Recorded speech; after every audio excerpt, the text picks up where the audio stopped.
Well, good afternoon to everyone once again, and I am scheduled to give a message today, and I believe I picked a wonderful topic, and that topic is being a friend, okay? Now, one of the greatest examples, I would say, of friendship, brethren, in the Bible is that between Jonathan and David. Now, Jonathan was the son of one of the great kings, the first kings of Israel, King Saul. And David was the son of Solomon. Now, they became wonderful friends. It's unbelievable how close these two men became in friendship, in love towards one another, and everything. Now, when Saul was reigning at the time, David, a young man at that time, of course, he came in the presence of this man named Jonathan. And of course, he found out he was Saul's son. And right away, they hit it off as friends, real close friends. It's a situation where they felt within each other that they would be protective and good to one another and to really love one another in a sense that they would never want to do any harm or injury to each other at all, ever. Now, I like for everyone to turn to 1 Samuel chapter 18. 1 Samuel 18. I'm going to read to you verses 1 to 4. And it came to pass, when he had made an end of speaking unto Saul, that the soul of Jonathan was knit with the soul of David, and Jonathan loved him as his own soul. And Saul took him that day and would let him go no more home to his father's house. Then Jonathan and David made a covenant, because he loved him as his own soul. And Jonathan stripped himself of the robe that was upon him, that is Jonathan, and gave it to David, and his garments, even to his sword, and to his own bow, and to his girdle. Now, in verse 5, brethren, of that same section there, in verse 5, it's interesting to note, David himself, in verse 5, says, he went out whithersoever Saul sent him, and behaved himself wisely. So Saul saw this in him as a good person, and he set him over the men of war, in other words, over all his troops, Saul's troops. And he was accepted in the sight of all the people, and also in the sight of Saul's servants. So King Saul, brethren, he kept David in Jerusalem and kept him as a commander of all his troops. You can imagine what that was like. I don't know how many troops he had. He could have 100,000 troops, but he was the commander. He set him over everyone. The captains, and I guess they didn't have lieutenants back then, but they had different names for their men. So he was the commander. Now, Jonathan made a covenant with David and his family. I want to read that to you in 1 Samuel chapter 20. Okay, if you'll turn there. 1 Samuel chapter 20. I'm going to read verses 14 to 17.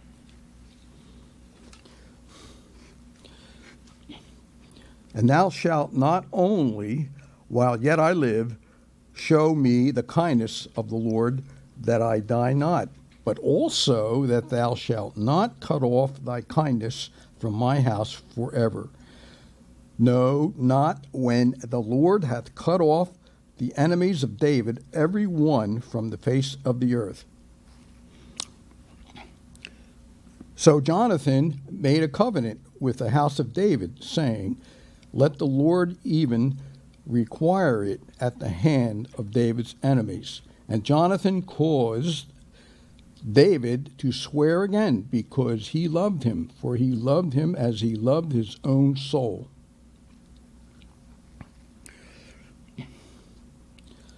Then Jonathan said to David, tomorrow is the new moon, and thou shalt be missed, because thy seat will be empty.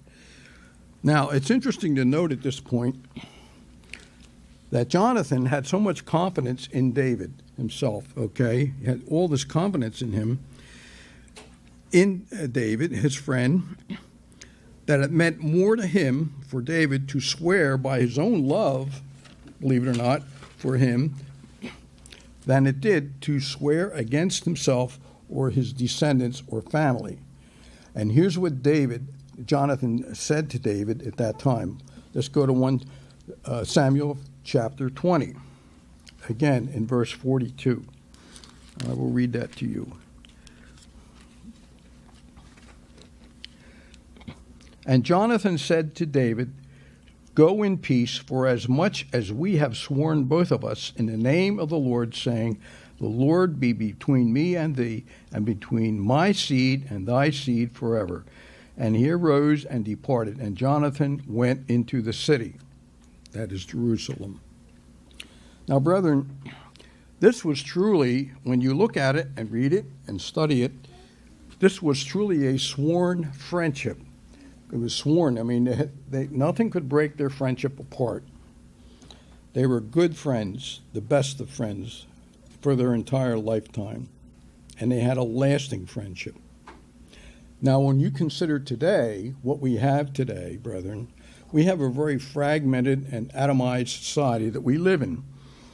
But there are many biblical sayings that apply to us always, brethren, and the people that want to be true friends, brethren, and it shows us how to be true friends and have lasting friendships. And there's 4 scriptures here I want to bring to mind that help us in that area on friendship.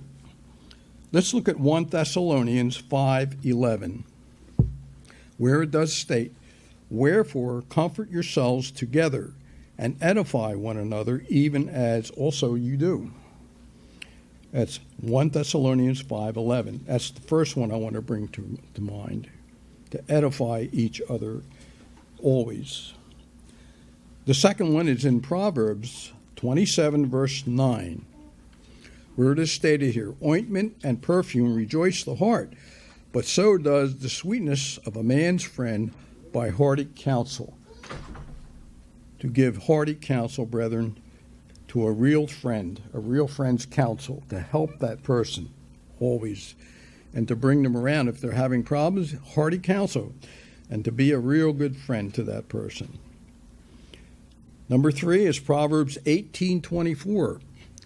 It states, "A man that has friends must show himself friendly, and there is a friend that sticks closer than a brother."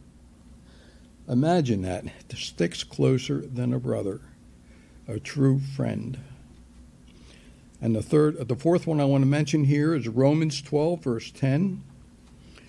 It tells us to be kindly affectioned to one another with brotherly love, in honor, preferring one another.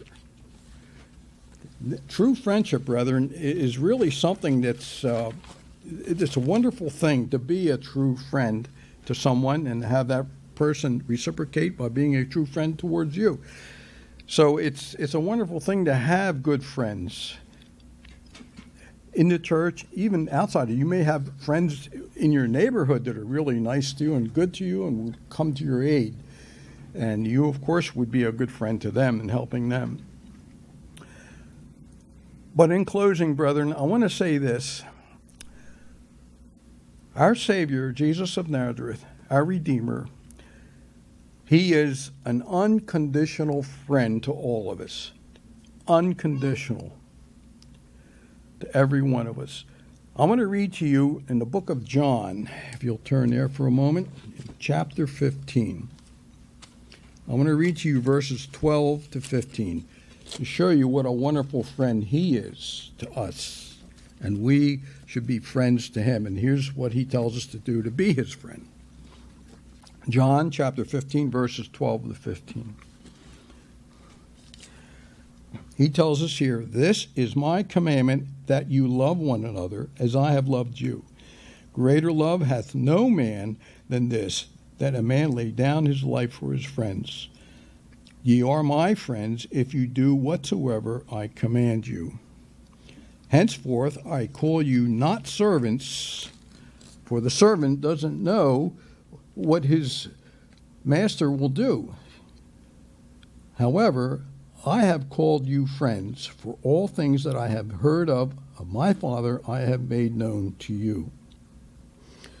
What a wonderful friend we have in our Messiah, brethren, a true friend. And remember what I said, it's unconditional. He's not going to hold it against us.